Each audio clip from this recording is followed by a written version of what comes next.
were saying, I think it was on the broadcast right after the game, you felt this team was mentally weak, fragile. How did you word it exactly? Right now, right now. Obviously, that's coming up pretty clearly, I think, on the ice, and it's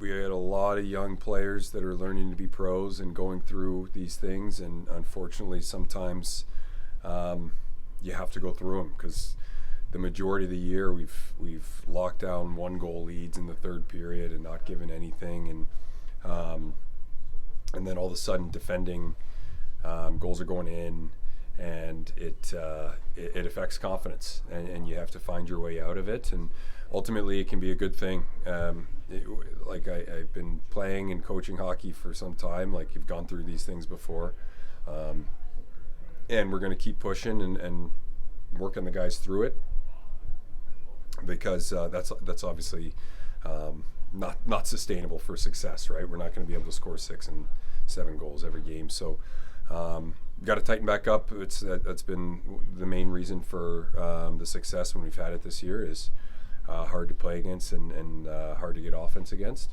and right now it's not that way at all, and just a little bit of going through some of that lack of confidence, and we got to keep pushing. So how will a win like this tonight help their confidence moving forward? Because this was a similar game like we saw last night, and it could have gone the other way. Oh, absolutely. I mean, it's the only thing that's different is that we scored at the end on our chance and on a really good play. But sometimes, like we lost a couple on the road, and you come home and you lose yesterday in overtime after you're up 5-1, and it repeats itself today, and you could just feel guys on the bench because now there's some muscle memory.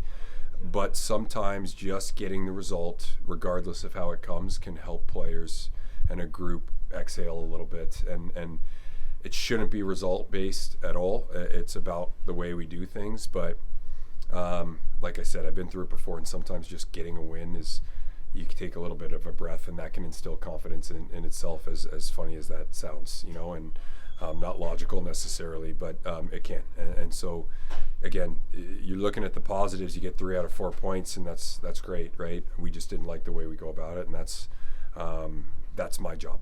And so I've got a lot of work to do. Not related to the game, but I just got to catch up with Luka about being named an all-star. So for you as his coach, how have you seen him just develop, and what's this opportunity like for him?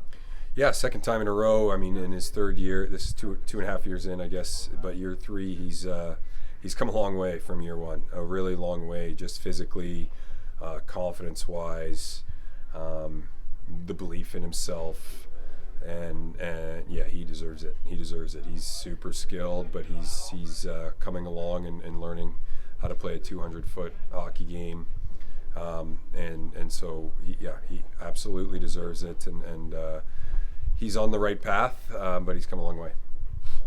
Just tell us what you saw on that overtime goal. Big time save by Fetty there.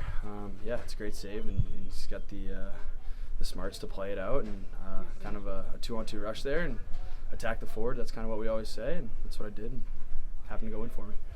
How big is it just mentally after these last 2 games? It looks pretty similar to each other, and Red, it could have gone the other way. So mentally, to have that sigh of relief of we got this one in our bag. Yeah, it obviously feels good. We think we played good both games, honestly. Obviously, we collapsed in both games, and we got some stuff we need to clean up, but we liked where our game was at, so to get rewarded for that was nice. What is it then? Where our guys are proud of how you're playing, but there's those collapses? There's all kinds of things. Discipline, definitely one of them. It's something we talked about. We got to stay out of the box, and just in managing the game, playing a mature game down the stretch, not getting too excited for points once we get up a couple, and just playing a mature game and sticking to our process. From these 2 games, what are you guys going to be able to build on now to hopefully try to get out of this little bit of a slump you've been in? Yeah, I mean, it's good to go through some adversity in a year. You go through those moments, and you hopefully come out stronger on the other side, and you learn a lot about your group. So hopefully these games are learning lessons for us, and we can build off of them.